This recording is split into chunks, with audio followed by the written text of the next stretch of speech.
السلام عليكم ورحمة الله. الحمد لله رب العالمين، وأصلي وأسلم على نبينا محمد وعلى آله وصحبه أجمعين، وبعد. فعن عمير بن حبيب الخطمي رضي الله عنه قال: الإيمان يزيد وينقص. الله رسول صلى الله عليه وسلم صحابي عمير بن حبيب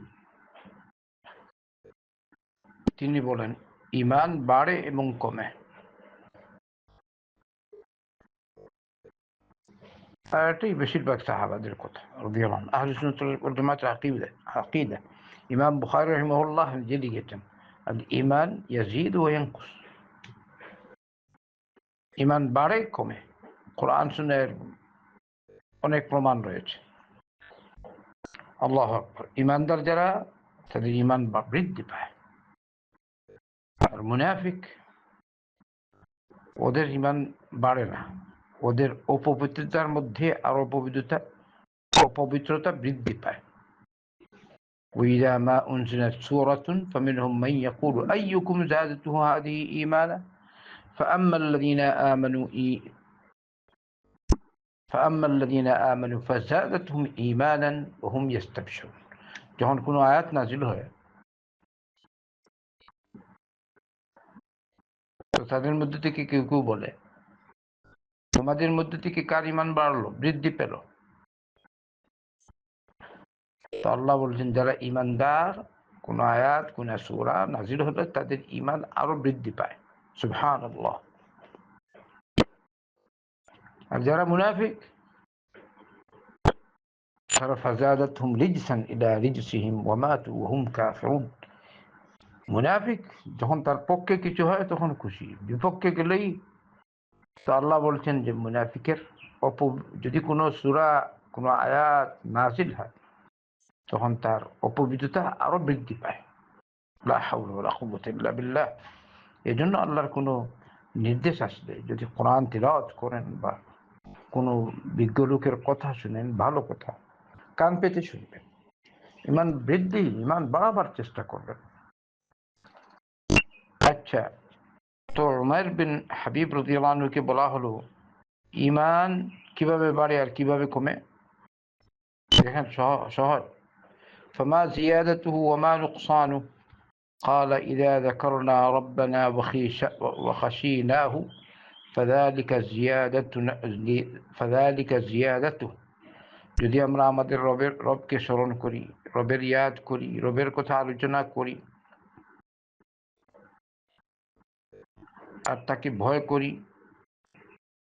আল্লাহর বিধান মেনে চলি, তার মানে হচ্ছে ঈমান বৃদ্ধি পেয়েছে। সুবহানাল্লাহ।